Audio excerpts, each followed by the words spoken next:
Perkenalkan, ini aplikasi terbaru Kompas.com. Kamu bisa baca berita lebih nyaman. Buka aplikasinya, scroll, swipe, klik, dan baca berita yang kamu mau. Yang paling penting, iklannya lebih tertata dan tidak mengganggu. Semua topik favorit kamu ada di sini. Berita hari ini semua ada di ujung jari. Download sekarang, baca berita lebih nyaman.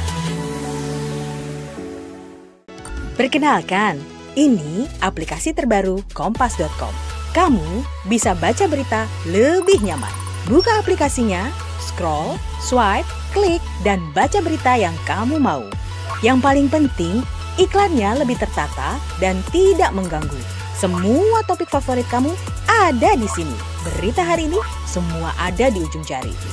Download sekarang, baca berita lebih nyaman. Hai sahabat Kompas.com, gimana kabarnya? Udah jam 4 sore, waktunya Obrol Newsroom hadir untuk mengisi sore hari kamu. Betul. Tentunya dengan berita-berita yang menarik, kita update berita dari seluruh Nusantara. Bareng saya David Purba. Dan saya Dita Angga. Dan hari ini, sore ini kita mau membahas langsung soal politik, Mbak Dita. Betul. Politik sore-sore gitu ya. Iya. Politik dari provinsi yang lagi panas. Iya, kayaknya ini memang provinsi yang jelang pemilu ini paling panas duluan dibanding provinsi lain. Paling panas karena udah banyak yang say war gitu kan, yang bilang kita bakal menaklukkan ini, kita bakal menang di sini begitu ya. Di provinsi mana tuh?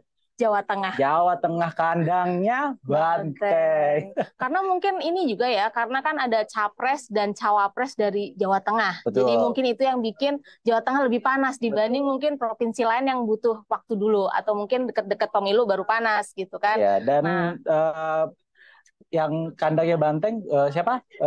PDIP itu juga sesumbar nggak akan ditaklukkan nih sama partai lain atau capres lain gitu.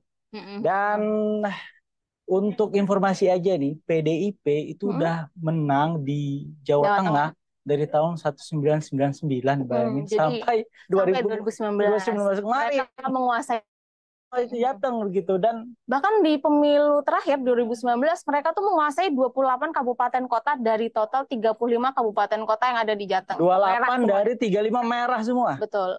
Jadi memang sebutan kandang Banteng ini bukan tanpa alasan gitu, karena memang ini salah satu basis suara PDIP, dan bahkan Jateng ini menyumbang 21% suara untuk PDIP di pemilu lalu. Untuk nasional ya, maksudnya menyumbang.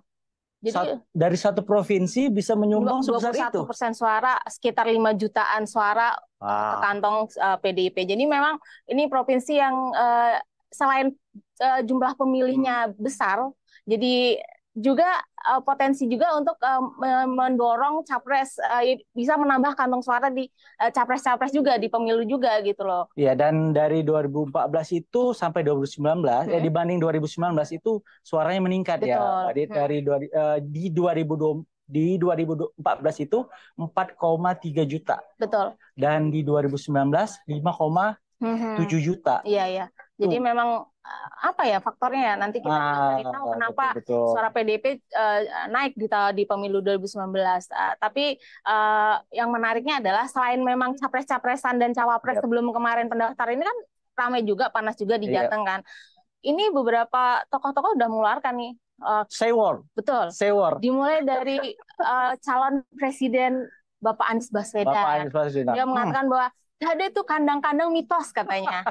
PDIP Jateng itu kandang semuanya katanya. Wah, berarti ya sebenarnya sih kan ya harus apa istilahnya ya? Bukan sesumbar sih. Mungkin pengen optimis ya. Optimis dulu dong. Ya, masa tiba-tiba wah saya nyerah aja di Jateng kan nggak mungkin ya. Capres harus ini ya pasang yang positif gitu. Terus ada yang lucu juga dari Caimin nih. Iya, Caimin langsung dengan tegas saya ingin kalahkan PDIP katanya di Jateng. Tapi dibalas sama ketua DPD Bambang Pacul. Iya, PDIP di Jateng, Bambang Pacul. Nanti nyerah kalau diserang balik gitu. Jadi ini udah saling serang menyerang. Ya. Setelah dibilang begitu sama Bambang Pacul bahwa nanti nyerah nih PKB diserang balik sama PDIP, dibalas lah sama Caimin punya strategi buat menangkal serangan Bambang Pacul Apa itu. namanya itu? Strateginya itu? Desa Kepung Kota. Aduh, gimana tuh ya desa? Nah, kalau Pak Bambang Pacul ini kan punya strategi kayak sepak bola Italia, Iya. namanya tuh Catenaccio. Oh, sistem Grendel. Iya, jadi itu menyerang gitu kan. Nah, nanti kalau Caimin ini pengen dia itu memenangkan desa-desa buat mengepung wilayah-wilayah kota gitu katanya. Jadi nanti kita lihat ya, siapa yang akan menang. Strateginya Caimin atau strateginya Bapak Bambang Pacul gitu kan. Satu lagi nih yang lagi hangatnya selama beberapa bulan ini juga dan baru kemarin juga makin panas, itu ada Gibran. Gibran. Iya, jadi betul. Gibran ini memulai safari politiknya itu bahkan di Jawa Tengah loh. Jadi dia bilang bahwa kita bakal menang di Jawa Tengah gitu. Jadi kan dia kan ini kita bilang dia masih kader nggak sih? Iya. Secara de facto udah enggak, tapi secara de jure kan dia belum balikin loh KTA. Jadi kita tahu nih sebenarnya mungkin setengah kader setengah bukan kali ya gitu. Dan untuk ngobrolin atau kita melihat perspektif lain ya dari soal Jateng ini kita udah terhubung dengan pengamat politik dari Universitas Kristen Satya Wacana Salatiga, Pak Romamti Ezer Simri Fobia, atau biasa kita panggil nih Bapak Pares. Halo Pak Res. Halo Pak Res. Tampaknya masih menunggu nih. Ya, selamat sore. Selamat sore Pak Res. Saya Pak Res. David. Siap Pak Res. Selamat sore Pak Res. Ya, selamat sore. Ya Pak Res, langsung aja nih Pak. Pak Res, kenapa PDIP begitu kuat di Jateng? Ya, jadi selama ini kan pemahamannya bahwa Jawa Tengah ini kan benteng Pancasila. Dan sebagai benteng Pancasila itu tentu kalau kita hubungkan dengan ideologi kepartaian, itu mestinya melekat dengan partai-partai yang terutama ya, semua partai kita akui atau mengakui ideologi Pancasila, tapi yang utamanya itu adalah partai semisal PDIP, Golkar, itu partai-partai yang secara aliran dalam pembagian ilmu politik itu masuk sebagai partai nasionalis. Gitu. Jadi saya kira itu alasannya yang kemudian membuat kemudian PDIP berusaha keras untuk mempertahankan status Jawa Tengah sebagai kandang banteng. Lalu pada pemilu 2024 nanti, Pak Res, ini kira-kira peluang dari PDIP untuk tetap mempertahankan sebagai kandang banteng begitu, atau dari cawapres lawan gitu, peluangnya seperti apa nih, Pak Res? Iya, jadi saya pikir memang problem yang sekarang muncul itu Jateng ini menjadi ajang pertarungan yang relatif sengit begitu, terutama setelah munculnya Mas Gibran yang diambil oleh Pak Prabowo untuk berpasangan. Nah, kenapa saya mengatakan begitu? Karena selama ini juga kerja tata pemerintahan yang sudah dilakukan oleh Mas Gibran itu kan masih dikenal sebagai bagian dari kader PDIP. Tetapi pada saat-saat terakhir kita tahu bahwa ada situasi perbedaan pendapat seperti itu dan kemudian terefleksi lewat pilihan politik bahwa Mas Gibran menerima tawaran Pak Prabowo untuk mendampingi Pak Prabowo. Nah, sedikit banyak ini mungkin akan membuat para pemikir strategi perpolitikan praktis dari PDIP untuk memenangkan pemilu yang cita-citanya adalah hat-trick begitu, sedikit terganggu begitu. Ya, karena kita tahu juga bahwa dinamika politik lokal di internal Jawa Tengah itu Solo dan Surakarta secara ekskarisidenan itu sangat berpengaruh begitu. Dan di situ Pak Gibran berada, Mas Gibran berada di situ. Artinya apakah suara PDIP akan tetap bertahan sementara ini ya tidak akan linier dengan suaranya terhadap calonnya yang di Pilpres gitu, Pak Res? Saya kira praktisnya akan berebut gitu. Oh, jadi berebutnya di Pilpres ya Pak? Kalau untuk Pileg di Pilpres itu pasti akan berebut gitu. Karena kita tahu bersama bahwa namanya kepentingan politik kan pasti akan diikuti oleh strategi-strategi praktis untuk memenangkan suara. Gitu. Dan sampai sejauh ini kita tahu bahwa nampaknya tiga pasangan itu seperti yang sudah umum disebutkan, Pak Anies, Pak Muhaimin gitu, lalu ada Pak Ganjar, Pak Mahfud, lalu ada Pak Prabowo, Pak Gibran. Saya pikir masing-masing sudah punya strategi untuk berebut suara di Jawa Tengah. Gitu. Artinya posisi Pak Ganjar meskipun didukung oleh partai penguasa Jateng ini belum aman gitu ya, Pak Res? Sebelum Pak Gibran secara resmi ditetapkan sebagai calon wakil presidennya Pak Prabowo, situasi itu boleh dikatakan aman. Aman. Tetapi pada kondisi sekarang ini harus diakui bahwa sedikit banyak itu mengganggu. Dan kalau kita lihat misalnya komentar-komentar yang dilakukan oleh saudara-saudara yang ada di DPP PDIP misalnya gitu, umumnya juga mengkhawatirkan situasi ini. Walaupun juga dikatakan bahwa ya ini mungkin akan baik-baik saja dan sebagainya, tapi namanya kompetisi ya. Namanya kompetisi, ya masing-masing akan menyiapkan jurus untuk bertarung gitu. Nah, tetapi begini Mbak, menurut saya urusan Jawa Tengah itu tidak semata-mata urusan PDIP. Sebagai bagian dari infrastruktur politik, partai politik itu kan harus bekerja keras untuk menjadikan dirinya sebagai sarana untuk bagi rakyat untuk ikut mengoperasionalkan negara, kan secara teoretik begitu. Betul. Nah, yang terjadi sekarang kan partainya banyak. Partai yang banyak itu kan memberi bagi kita gambaran bahwa ada banyak desain mengenai Indonesia. Ya. Kalau ada 18 partai misalnya, maka harus diakui ada 18 desain mengenai Indonesia. Karena itu, yang menentukan nantinya adalah kemampuan dan keterampilan untuk membangun koalisi taktis atau aliansi strategik di antara partai-partai besar yang dominan pada tiap kelompok. Artinya, ketika PDIP mengusung Pak Ganjar dan Pak Mahfud, maka yang ikut mendukung di dalam posisi politiknya PDIP seperti itu, P3, Perindo dan sebagainya gitu, itu harus mampu juga membangun koalisi taktis atau aliansi strategik yang efektif. Dan mereka kan juga punya masa di Jawa Tengah. Iya, betul. Itu juga Golkar, di belakangnya ada PAN begitu.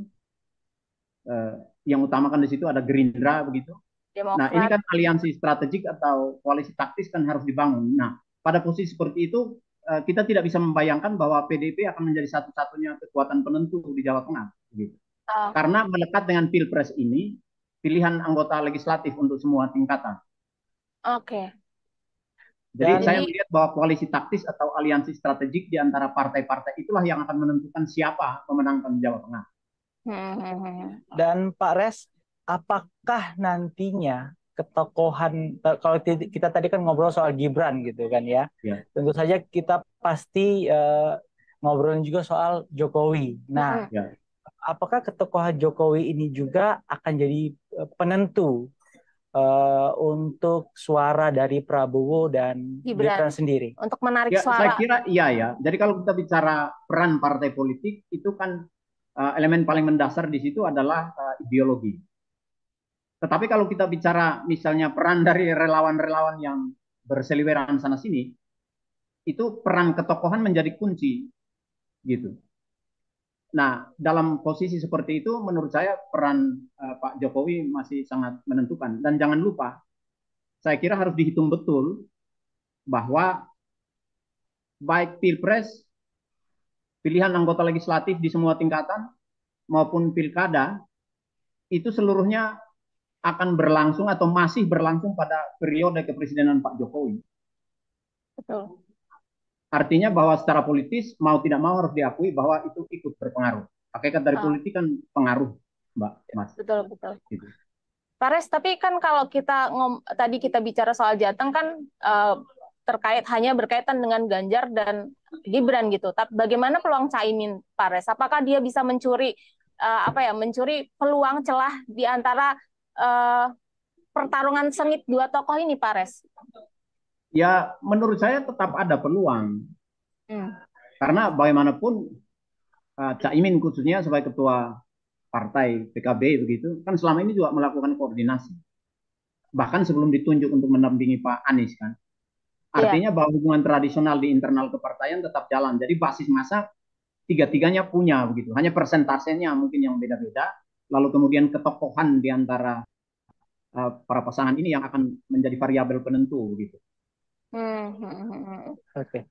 Res tadi kalau kita balik lagi ngobrolin soal Gibran dan Jokowi, apakah mungkin akan berbalik malah karena kan sekarang ini udah mulai ini ya sentimen bahwa dibilang dinasti atau pengkhianat begitu kan ya, karena Gibran sendiri terkait putusan MK, lalu Gibran sendiri gitu. Ini akankah bisa berbalik gitu, malah berdampak buruk gitu bagi elektabilitas Pak Prabowo di Jateng gitu, Pak Res? Saya tidak terlalu percaya pandangan itu, Mbak Mas. Karena begini, saya kira Pak Prabowo berhitung matang ya. Dulu sudah pernah maju mendampingi Bu Mega, lalu 2 kali menghadapi Pak Jokowi. Itu saya kira ini calon presiden yang paling berpengalaman. Dan ketika kemudian meminang dan berhasil mendapatkan Pak Gibran sebagai pasangan, Pak Gibran masih dalam posisi sebagai wali kota, lalu tokoh muda yang boleh dibilang sangat populer, dan kita tahu bahwa ketika isu mendampingi Pak Prabowo itu belum mengemuka dan secara formal belum diambil, kan survei-survei juga menunjukkan bahwa Pak Gibran diduga kuat gitu dengan hasil survei itu akan menang Pilgub Jawa Tengah gitu. Nah, dengan posisi seperti itu saya kira tidak terlalu relevan bahwa suara akan berbalik gitu. Jadi berarti keputusan MK itu tidak akan berpengaruh besar pada elektabilitas pasangan Prabowo Gibran di Jateng ya, Pak Res ya? Oh, maksudnya pertanyaannya itu. Kalau itu menurut saya tidak akan mengganggu. Tidak akan mengganggu karena Pak Mahfud sendiri kan sudah mengatakan bahwa pencalonan Mas Gibran sebagai cawapresnya Pak Prabowo kan juga sudah sah gitu. Artinya kan beliau berusaha untuk menerangkan dari sisi hukum konstitusi bahwa itu absah begitu. Tidak akan berpengaruh begitu. Oke. Pak Res, kira-kira Pak Res mungkin ya dari setelah kita bicarakan semua ini, kunci untuk kemenangan mungkin capres-cawapres untuk memenangkan pemilih di Jateng ini kuncinya apa saja? Mungkin selain tadi strategi dari aliansi partai, apakah ada strategi-strategi lain yang bisa menjadi kunci kemenangan capres-cawapres di Jateng, Pak Res? Kelompok menengah ke atas di Jateng itu banyak cerdasnya, Mas Mbak. Nah, karena itu, dan mereka punya link sampai ke akar rumput. Karena itu menurut saya yang menentukan nanti itu adalah justru program. Jadi saya berpandangan begini, para capres-cawapres ini, 3 pasang ini, katakanlah kalau kemudian disahkan oleh KPU nantinya, gitu, yang menentukan itu adalah pasangan yang menempatkan rakyat pada susunan ingatannya yang paling tinggi dan pada lubuk hatinya yang paling dalam. Artinya, jadi pemimpin sejati besok itu adalah pemimpin yang menempatkan rakyat pada puncak tertinggi dari susunan ingatannya, pada lubuk terdalam dari landasan perhatiannya, dan abstraksi seperti ini harus diperlihatkan dalam program yang konkret. Jadi karena masyarakatnya cerdas, programnya harus konkret, Mas, Mbak. Gitu. Jadi itu bukan faktor yang akan menentukan. Jadi bukan menarik perhatian dengan gimmick-gimmick gitu ya, Pak Res ya. Tidak hanya itu ikut berpengaruh, tetapi program yang konkret pada situasi politik di mana masyarakatnya sudah cukup cerdas, itu akan berpengaruh besar bukan hanya bagi siapa yang menang, tetapi juga bagi demokrasi Indonesia. Kira-kira contohnya seperti apa nih Pak? Program yang bisa menggait pemilih Jateng gitu. Nah, secara umum kan kita tahu bahwa tema-tema seperti perekonomian dengan daya beli misalnya, kesehatan dengan subsidi program-program jaminan kesehatan misalnya, pendidikan dengan program-program misalnya mungkin dana gratis bagi anak dari keluarga tidak mampu misalnya. Lalu juga ya soal infrastruktur.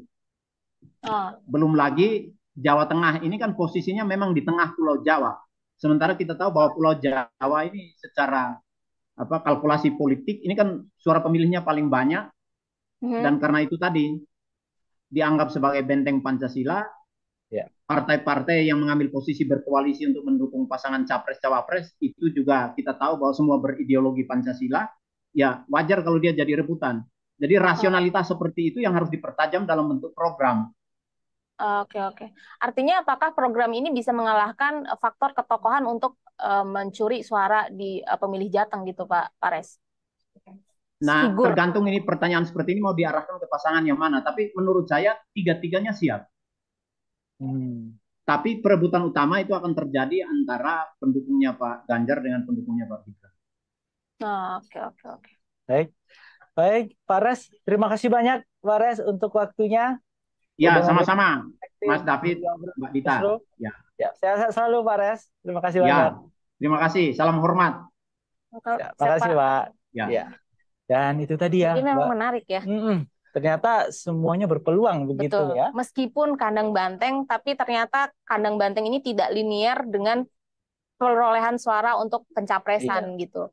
Walaupun Ganjar terakhir kali juga menyampaikan bahwa Jateng tetap kandang banteng, ya tetap kandang banteng, tapi capres yang menang siapa kita masih nggak tahu, bener nggak sih?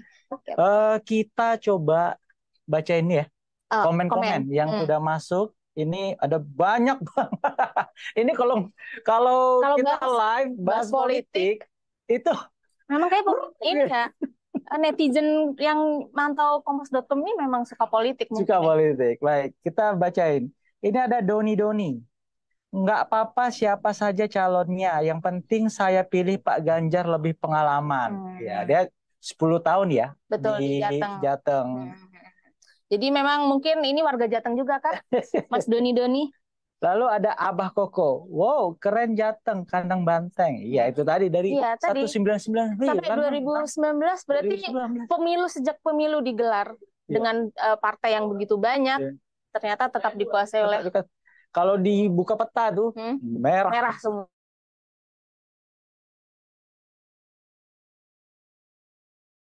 Gue golput loh. Aduh, sayang banget ya kalau golput. Ayo kita gunakan hak pilih kita. Iya, jadi coba dilihat dulu programnya begitu ya. Siapa yang kira-kira cocok nih, relate gitu. Kalau bahasa anak sekarang relate sama kehidupan kita gitu kan. Iya. Betul. Lalu ada Kivindo GRC. No PDIP dan Jateng harus ganti Golkar. Aduh, berarti ini ya. Kader-kader Golkar harus bekerja keras buat menguasai. Buat mengkuningkan. Ya, mengkuningkan Jateng. Lalu ada Nelly, kandang banteng tapi kok daerahnya sangat-sangatlah miskin. Wah, ini gimana nih jawabnya ya? Apa kita tanya aja langsung ke Pak Ganjar ya? Perlu diundang kayaknya. Perlu diundang kayaknya ya. Lalu ada Syamsu Rizal Caniago. Alhamdulillah tetap amin. Oh, ini pendukungnya Anies dan Caimin ya. Nggak boleh. Jangan kampanye. Jangan kampanye ya.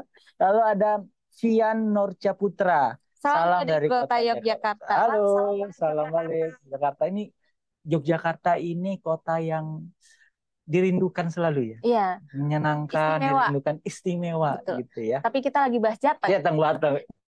Jogja. Walaupun deketan. Ada satu lagi nih, Horas Spesiaan. Pasti ini orang kampung kita ya. Kampungnya Bang David. Kampungku ini. Prabowo Gibran itu menurut saya akan memenangkan Pilpres 2024. Wah, ini optimisme dari pendukung. Harus optimis. Pendukung tuh harus optimis. Selain optimis juga perlu usaha ya. Perlu usaha. Menang. Betul. Kira-kira ada lagi nggak nih komen-komennya? Kalau komen, ini pasti kita buka 24 jam. Iya. Pasti ada terus. Ada terus ya. Ada terus. Makanya kita coba beralih ke isu lain kali ya. Kita tinggalin dulu soal politik. Betul. Kita mau bahas yang membanggakan, menginspirasi. Jadi ada office boy di Karawang ini yang meraih gelar sarjana. Padahal usianya nggak muda lagi. Usia nggak muda lagi. Itu usianya ini namanya Pak Nandang. Kuliah itu mulai di umur 50 tahun dan lulus di 54 tahun. Keren banget. Iya. Jadi Pak Nandang ini office boy di salah satu perguruan tinggi di Karawang, yakni Universitas Buana Perjuangan. Dia ini selain bekerja, dia ternyata juga belajar kuliah. Betul. Ngambil jurusan PPKN. Ilmu keguruan ya? Fakultas Ilmu Pendidikan dan Keguruan. Dan katanya juga sih, ini kita ngobrol-ngobrol kemarin ya, reporter dari kompas.com, itu sembunyi-sembunyi loh. Iya. Jadi Pak Nandang ini 2 tahun dia sembunyi-sembunyi kuliah dari istrinya. Tanpa pengetahuan istrinya. Wah, aku penasaran gimana caranya ya itu ya. Nah, sebenarnya niatnya baik gini. Pak Nandang tuh pengen ngasih surprise. Pengennya nanti mungkin wisuda baru jeng-jeng. Aku wisuda gitu. Tiba-tiba masuk udah pakai toga gitu. Iya, ternyata ketahuan ya. Ketahuannya nih gara-gara nih teman-temannya Pak Nandang yang satu kelas nih suka WhatsApp mahasiswa-mahasiswi ini. Jadi istrinya curiga, ini siapa gitu. Kayaknya mungkin nanya-nanya kuliah, tugas mungkin ya. Jadi tapi kira-kira kalau di kelas itu Pak Nandang dipanggilnya apa ya? Kan 54 tahun ya? Mamang mungkin ya? Mamang, Akang gitu ya. Iya mungkin. Paling senior beliau mungkin. Mungkin jadi komting kali ya? Ketua kelas. Betul. Karena paling senior secara umur. Iya. Tapi kita harus menghargai semangat beliau ya. Karena memang untuk memulai lagi kuliah dari awal di usia 50 tahun kan tidak semua orang mau gitu. Ini kan soal mau dan tidak mau gitu. Tapi di tengah mungkin beliau ini sibuk bekerja, dia juga masih mau belajar. Itu kan hal yang luar biasa. Kita harus apresiasi Pak Nandang ini jadi inspirasi buat kita semua gitu, bahwa belajar itu tidak memandang kapan dimulai. Dan status sosial juga. Betul. Gitu. Dan juga ini yang mencengangkan ini juga menampar diri saya juga. Apa tuh Bang David? Jadi Pak Nandang ini mulai bekerja itu 5:30 sore. 5:30 sore, lalu dia ambil kelas malam. Kelas malam, pulang jam 11 malam. Bayangin. Luar biasa kan? Benar-benar ya, niat banget ini kuliahnya.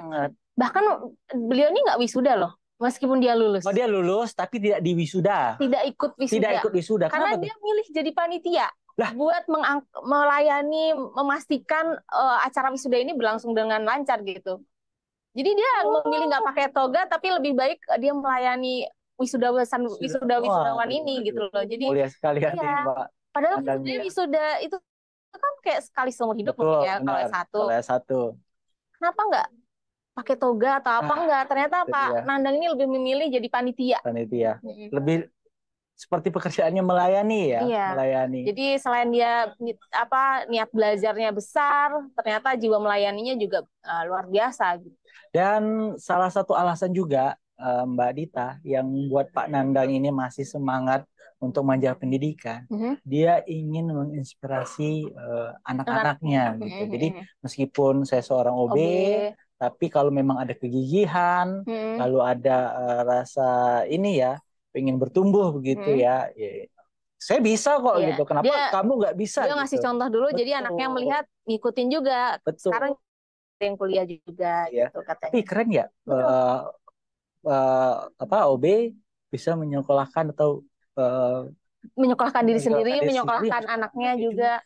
Jadi kita harapkan juga teman-teman yang lain jangan patah semangat buat memulai kuliah lagi atau belajar lagi, terlepas dari berapapun umurnya ya kan. Iya, dan ini juga pesan untuk mereka-mereka yang udah 7 tahun ada di kampus, lulus lah segera, lulus.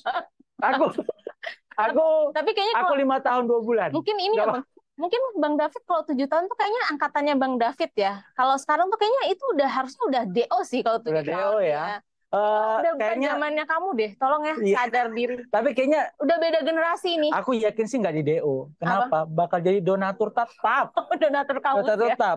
Itu anak-anak baru manggilnya bukan Bang. Apa? Pak. Cium tangan dong, cium tangan begitu.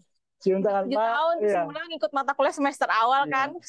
Tapi penguasa. Ini ngomong-ngomong ini agak luar topik sih, tapi nggak apa-apa ya. Aku paling kesel kadang ya, kalau misalnya ada senior-senior tuh, misalnya lagi tugas nih, tugas kelompok. Nah dia datang nitip nama doang gitu. Kadang gimana?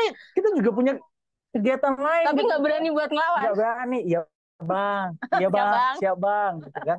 Nanti pas mau presentasi tinggal dibagi bahan aja. Sialnya nilainya paling tinggi daripada orang yang ngerjain. Itu pernah loh aku gedek banget sampai sekarang. Aku masih ingat tuh namanya. Jadi seniornya Bang David yang merasa dulu, silakan dituntaskan. Enggak bang, bercanda bang. Tetap takut ya.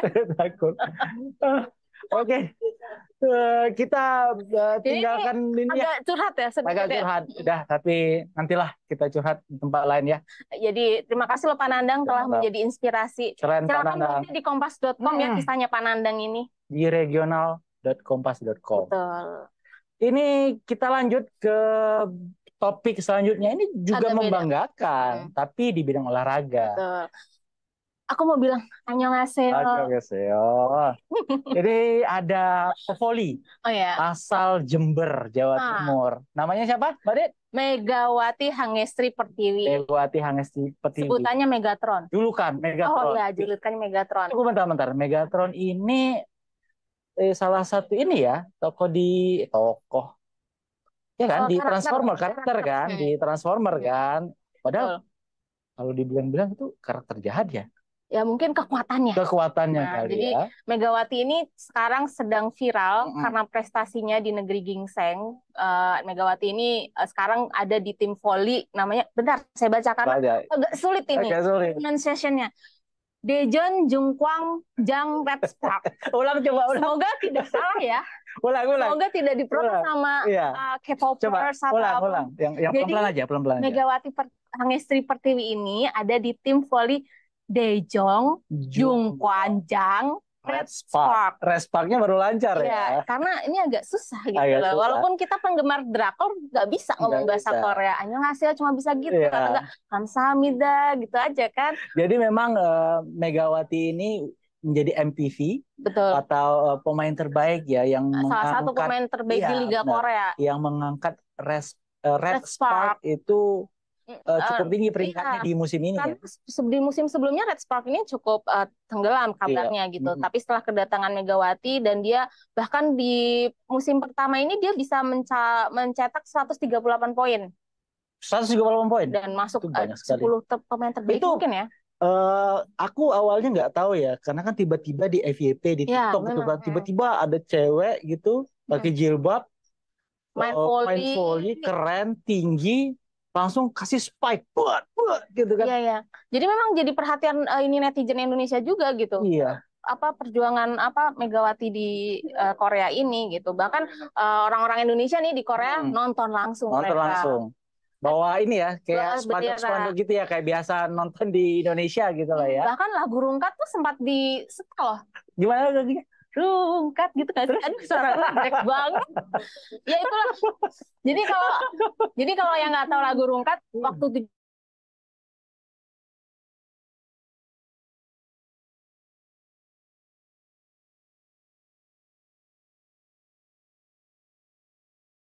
pop atau girl group atau boy band gitu. Jadi ini ada Rungkat mengkorea.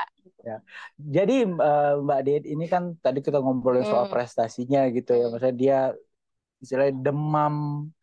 Kalau istilah ini ya media atau orang-orang di TikTok tuh demam Megawati Megatron gitu kan. Tapi sebenarnya ini kan nggak ujuk-ujuk jago. Tiba-tiba langsung di Korea.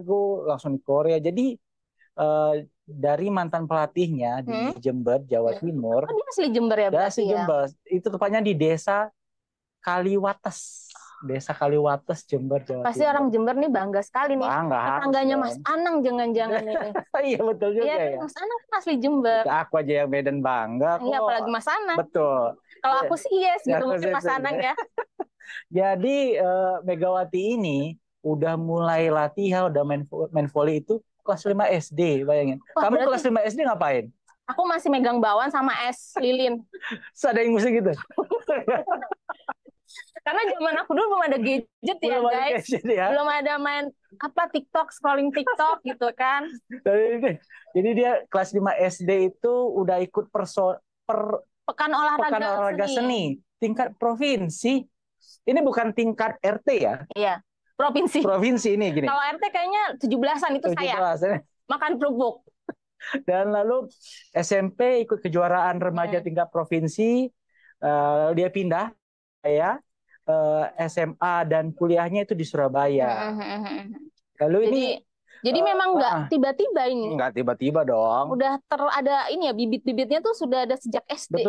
Betul. Dan kata mantan pelatihnya ini, Megawati ini orangnya penurut. Ini enak tuh kalau pelatih itu dikasih arahan, iya, ayo betul, gitu ya. kayak kamu gini, kamu gini, kamu gini. Nah, itu enak tuh ngebentuknya gitu. Apalagi masih remaja kan. Lalu orangnya juga pendiam dan periang gitu. Jadi Jadi pendiam dan periang tuh gimana nih konsepnya nih? misalnya dia kan diam-diam nih. Kalau dia diajak ngobrol, gimana? Bisa aja kayak gitu kan. Oh iya, Maksudnya mungkin periangnya kalau begitu. Mungkin periangnya dia tuh ke circle-nya aja Iya, mungkin betul. ya. Karena kan nggak semua kita bisa akrab sama Betul. orang gitu. Tapi kalau misalnya kita lihat video-video, iya anaknya ramah, Megawati itu sama teman-temannya itu memang kompak banget gitu. Dan dia tuh punya, kalau kata mantan pelatihnya, dia tuh punya power dan kecepatan dalam bermain voli. Jadi mungkin ini jadi salah satu kelebihannya Megawati ya, sehingga dia bisa ke Liga Korea. Tebak-tebakan tingginya berapa, Yo? Yang pasti lebih tinggi dari aku sih. Karena nggak mungkin dong pemain voli setinggi aku, yang 1,5 meter. Tapi setinggi kolam renang anak. Nggak apa-apa, yang penting kan lompatannya tinggi sebenarnya. Itu sama kayak pemain basket. Berapa sih tingginya? Tingginya 185 cm. Kamu tingginya berapa? Aku tinggi saya 174 cm. Berarti kamu tinggi ya? Ya kalau tinggi paling aku gini. Berarti kalau ngobrol sama Megawati kita begini nih. Kamu gitu yang gini, aku yang gini. Kamu kan juga lebih rendah kan? Oh iya sih, betul. Beda gitu kan? Iya. Nggak penting ya? Nggak penting banget. Dan itu tadi sebelum ke Korea, Megawati ini udah banyak ya pengalaman di Indonesia juga. Jadi dia ikut klub Proliga, dia ada main di Proliga guys, Jakarta BNI 46, lalu ada Bandung BJB Tanda Mata, dan juga jadi langganan timnas voli. Jadi dia tuh selalu masuk di timnas voli Indonesia. Jadi Megawati ini bukan tiba-tiba langsung tampil gitu, tapi dengan adanya Megawati ini mungkin semakin orang tuh semakin tertarik dengan olahraga. Orang lebih fokus di sepak bola lah, atau di bulu tangkis. Ini bisa jadi salah satu bisa jadi meningkatkan gitu loh antusiasme masyarakat terhadap olahraga. Buat dirimu terkaget juga nih. Aku kaget duluan atau nanti? Belum nanti. Okay. Dia itu masuk timnas voli di umur 18. Oh ya? Kamu kemana di umur 18?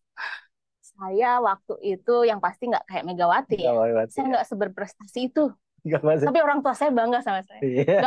Nggak penting. Nah, bangga orang tua kan? Iya. Kita telepon orang tuanya Mbak Dita. Jangan. Jangan. Nanti buka aib. Buka aib ya. Oke. Mendingan kita bangga karena Indonesia jadi tuan rumah U17. Nah, ini dia. Bridging kamu bagus ya. Lama-lama terlatih. Jadi besok pembukaannya ya. Besok pembukaan 17 kita ditunjuk jadi Piala Dunia. Tuan rumah Piala Dunia.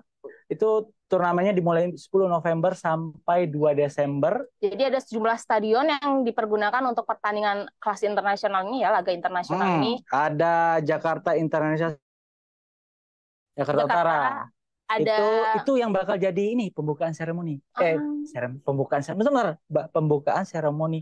Upacara pembukaan. Opening ceremony betul. Harusnya. Iya. Opening ceremony. Jangan ke jaksel-jakselan. Iya, opening ceremony. Betul. Itu lebih jaksel gimana? Oh iya, tadi kan kamu campur Indonesia sama ini. Iya boleh. Opening ceremony. Lalu yang kedua ada Stadion Manahan Solo. 3 ada Sijalak Harupat Bandung. Satu lagi Gelora Bung Tomo Surabaya. Dan ini kita bangga banget ya. Betul lah. Karena timnas Indonesia U17 bisa main. Dan laga perdana ada di Gelora Bung Tomo Surabaya. Itu kita yang main loh. Kita? Bukan. Timnasnya. Timnasnya lawan Ekuador. Dan kita. Karena aku nggak bisa main bola. Iya. Dan ini diikuti 24 peserta ya. 24 negara. Ada Brasil, Spanyol, Argentina, ada Inggris, ada Eropa dan Amerika Latin ya. Bisa menang, wah luar biasa, lebih bangga lagi ya. Kita. Dan untuk mengetahui kondisi situasi persiapan baik untuk pembukaan ataupun untuk persiapan timnas, kita udah terhubung dengan jurnalis kompas.com yang ada di Surabaya. Betul. Ini ada Bang Firzi dan Bang Zilki. Halo. Halo Bang. Halo. Halo. Kedengeran? Kedengeran. Mantap ini. Itu di belakang itu apa Bang Firzi? Gelora 10 November. Jadi halo sahabat kompas.com, saya dan Zilki sedang berada di depan Gelora 10 November. Di sini jam 17 Timnas Indonesia U17 akan berlatih ya Ki ya. Mereka akan berlatih persiapan terakhir sebelum menjalani debut di Piala Dunia U17. Untuk persiapan sendiri, fasilitas dan segala macamnya yang ada di Surabaya, apakah sudah oke semua gitu, Bang? Ya, tadi di jalan-jalan kota Surabaya ada banyak sekali spanduk-spanduk yang menggambarkan kemeriahan dari turnamen. Banyak tempat menjual tiket dan tiket sudah terjual habis ya Ki ya. 42.000 sudah terjual habis. Tadi Zilki juga dari Gelora Bung Tomo, venue acara pembukaan dan venue pertandingan Indonesia. Mungkin Zilki bisa ceritakan? Jadi udah sempat ke ke Stadion Gelora Bung Tomo, dan di sana kalau dilihat persiapannya sejauh ini sangat lancar. Sudah mulai pemasangan, udah ada VAR, dan VAR udah ditaruh di pinggir lapangan, dan tepat di dekat media center Gelora Bung Tomo itu ada tempat operasional VAR yang di luar. Dan lalu kalau dilihat juga di dalam itu udah berjejer panggung-panggung untuk pembukaan opening ceremony Piala Dunia U17. Untuk pembukaannya sendiri itu ada di JIS ya, Bang ya? Pembukaannya itu ada di Gelora Bung Tomo. Ya, sebelum pertandingan antara Indonesia melawan Ekuador. Ya. Oh, berarti kan iya Bang, sampai tiket udah terjual ya. Masyarakat berarti memang pengen nonton ya? Ya, antusiasnya memang terlihat ya, karena wajar. Ini adalah pertama kalinya Asia Tenggara menjadi tuan rumah Piala Dunia U17, dan juga pertama kalinya tentu Indonesia menjadi tuan rumah event sekelas Piala Dunia. Jadi memang saya juga di sana nanti akan di opening ceremony membeli tiket. Saya sudah membeli tiket dari jauh hari, dan saya untung masih dapat, karena teman saya yang mencari tiket dari minggu lalu pun sudah tidak dapat. Pun saya mencari tiket untuk Brazil lawan Inggris nanti tanggal 16 di Jakarta International Stadium. Itu pun sudah ludes habis terjual 82.000.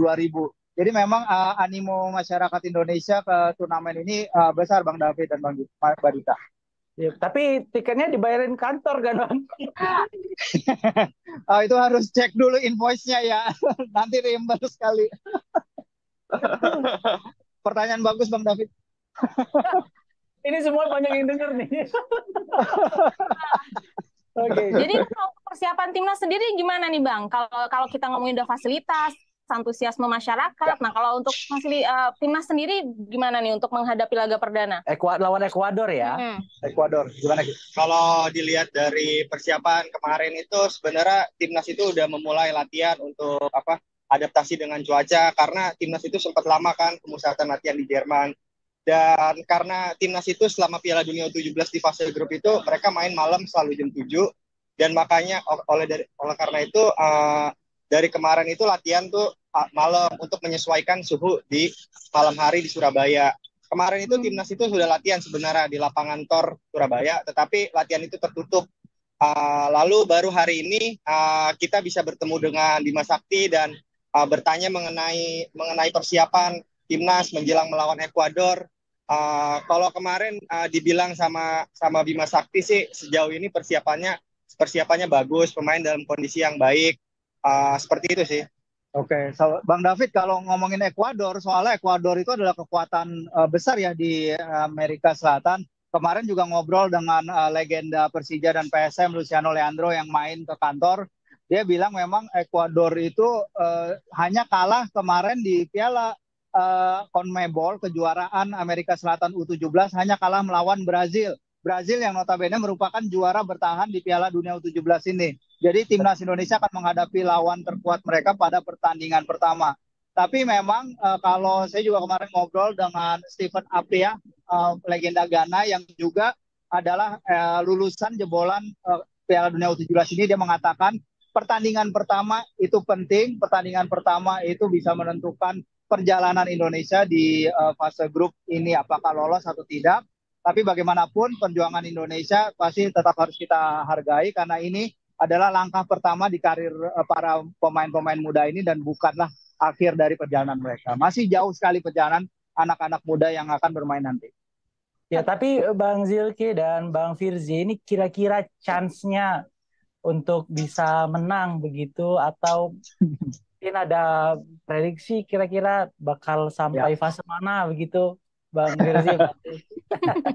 Iya, kalau timnas kita pasti menghadapi ujian yang sulit ya karena memang Brazil tadi Ekuador dari disebut runners up-nya Brazil. Sementara Maroko juga adalah runners up Konfederasi Afrika. Jadi mereka Piala Afrika U17 mereka runners up.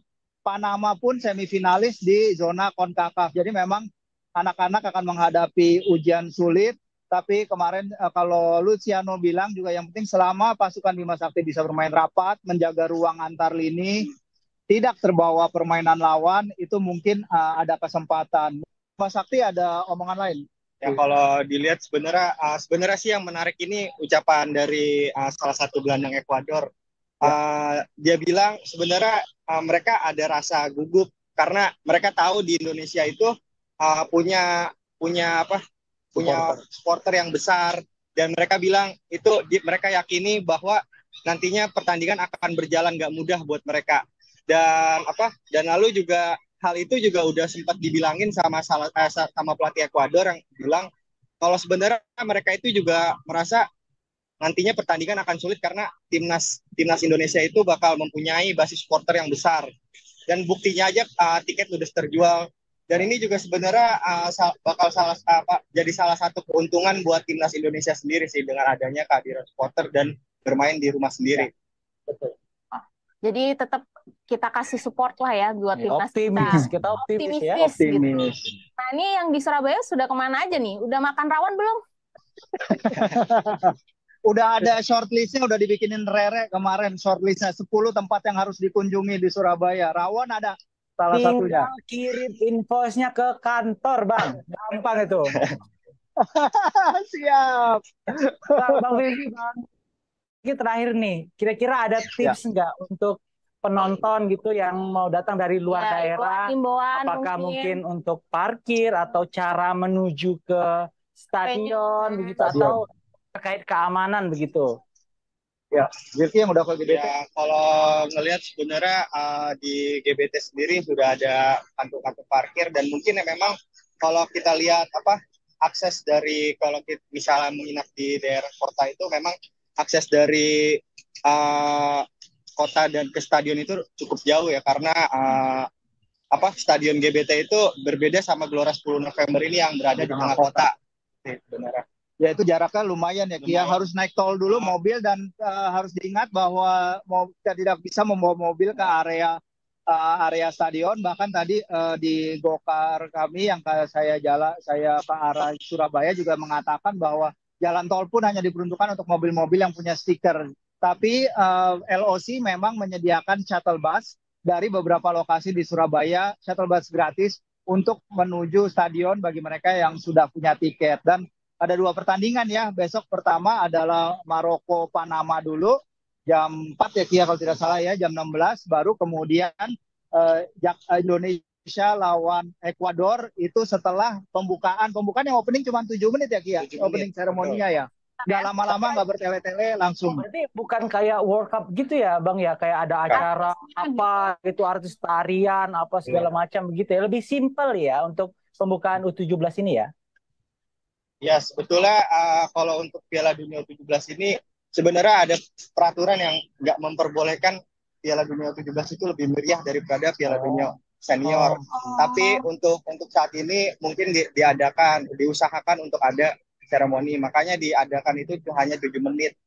Bintang tamunya siapa Ki? Bintang tamunya nanti ada Wika Salim sama Aureli yang bakal menghibur para penonton yang bakal datang. Lagunya Wika Salim gimana tuh Bang Zilki tuh? Aduh, coba Ki bisa nyanyi kan? Saya suaranya do semua. Baik, terima kasih banyak Bang Firzi dan Ziki. Bang Firzi dan Bang Zilki. Sehat-sehat di sana, dan satu pesan, jangan lupa pulang. Siap. Terima kasih banyak ya, Bang. Makasih. Yuk, mari.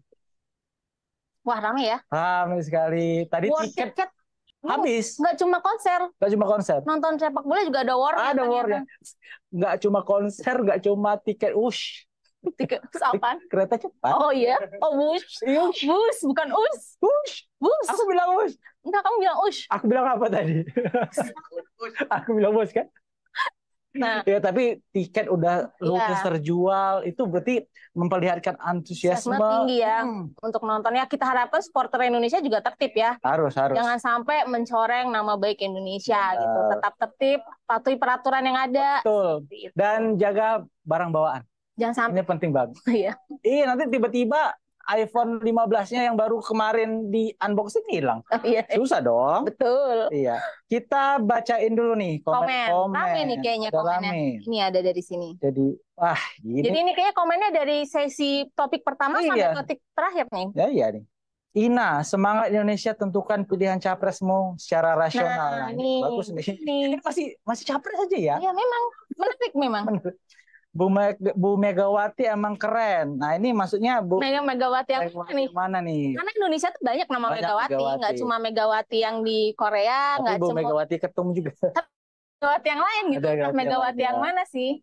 Yuda, siapapun presidennya saya tetap pilih Anies. Ini pendukungnya Pak Anies ini pasti. Apa Wakil Jakarta ini ya? Putri Aprilia Dewi, siapapun presidennya yang penting bisa meringankan masyarakatnya dan soal jual belikan bahan makanan pokok. Iya, ini penting banget sih ya. Ini kayaknya harga pangan cabai mahal gara-gara kekeringan juga kan. Harga cabai lagi pedes banget. Terus kemarin beras juga sempat mahal. Jadi mungkin harapan masyarakat capres mendatang ya bisa menstabilkan harga pangan. Ternyata enggak, omongan mertua aja pedes ya. Cabai juga. Atau omongan tetangga. Iya. Lalu ada, nah ini bener nih, ini ngomongin soal olahraga nih. Tadi ada yang coba tebak tinggi Megawati ternyata ya. Salah Bang James. Salah, sorry. 185. Sebenarnya. Ini Bang James ini nebaknya 187. Kalau nggak benar ya salah, kalau nggak benar ya salah. Gimana Bang James ini? Bang James ini namanya. Bukan Bang James Is loh dia. James Is. Berarti James dari timur. James dari timur. Matahari kayaknya dia. Wow, bukan kayak mencari kitab suci ya. Enggak. Itu ke barat dong. Ada Abdi Tea. Semoga kantor mendengar Bang biar full dapat gratis tiket. Itu harusnya Bang Firdi sama Bang Zilki itu denger tadi. Atau bukan sih? Ini ada bos-bos ini mana ya? Ini ada sekret. Iya, ada sekret. Iya, tinggal bilang aja Bang ya. Kang Sesi 902, mudah-mudahan bisa mendorong persepak bolaan nasional. Amin. Ini kan kalau kita ngomongin soal U17 itu kan nanti kan bakal main di nasional ya, timnas senior gitu. Jadi memang bibitnya dimulai dari sini. Mendukung U17 Piala Dunia. Ya, kita juga dukung. Betul. Ini ada lagi nih, banyak banget nih Bang Abdi Tia nih. Tiket di JIS habis Bang. Kagak ada tambahan tiket, sumpah mau nonton langsung. Waduh. Ini kayaknya ya kalau memang udah habis ya gimana gitu ya. Kita nggak bisa nambah. Kita nggak bisa nambah. Tapi kalau over capacity nanti nggak malah bahaya kan ya. Nggak apa-apa. Nonton TV meskipun memang nggak bisa langsung nonton, kita bisa memberikan support. Atau nggak nobar sama teman-teman. Iya betul. Ada vibe-nya tetap dapat gitu kan. Betul. Nonton di rumah juga bisa sama keluarga. Kang Sesi. Tolong jangan terlalu ambisius, juara yang penting demi kemajuan pesepak bolaan nasional. Iya sih. Mungkin bukan ambisius kali ya, tapi kan kita boleh dong punya keinginan. Iya, harapan ya. Harapan, keinginan. Yang usaha aja dulu, nanti seperti apa ya. Iya, apalagi kan ini Piala Dunia loh, bukan levelnya AFF gitu ya, AFC gitu. Bukan juga Liga Tarkam kan? Iya, ini Piala Dunia loh. Iya, masa kita tiba-tiba nyerah? Betul. Udah kalau aja deh, kan nggak mungkin. Apalagi Piala Dunia tuan rumah. Iya. Kan malu kan kalau yang penting tiba-tiba menyerah gitu. Nggak boleh. Yang penting harus memperlihatkan kegigihan. Apapun hasilnya.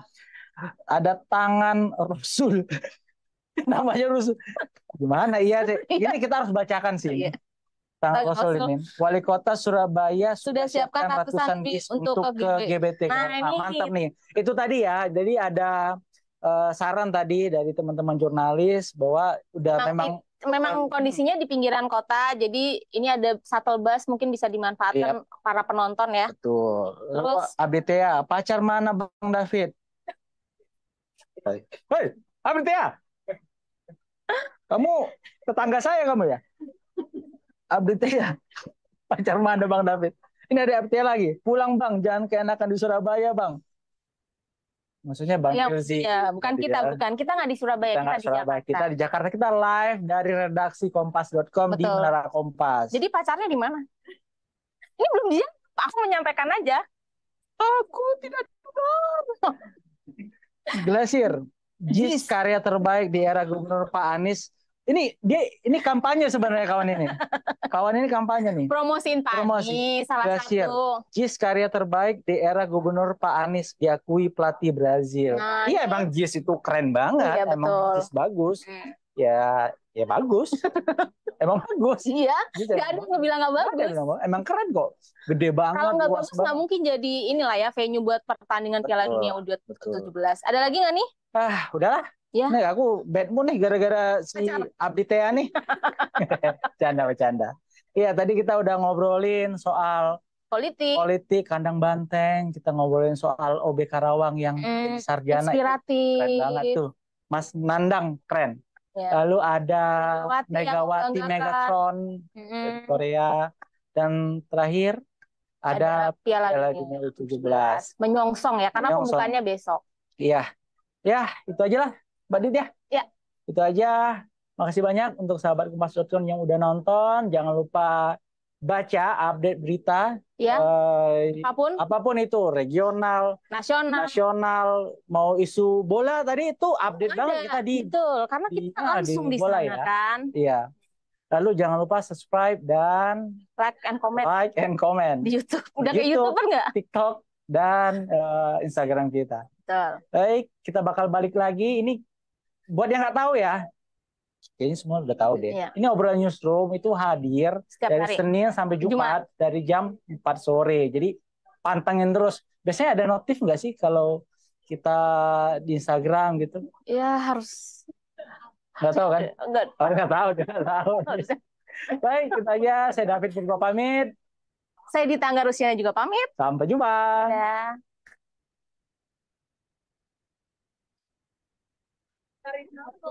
Perkenalkan, ini aplikasi terbaru kompas.com. Kamu bisa baca berita lebih nyaman. Buka aplikasinya, scroll, swipe, klik, dan baca berita yang kamu mau. Yang paling penting, iklannya lebih tertata dan tidak mengganggu. Semua topik favorit kamu ada di sini. Berita hari ini, semua ada di ujung jari. Download sekarang, baca berita lebih nyaman.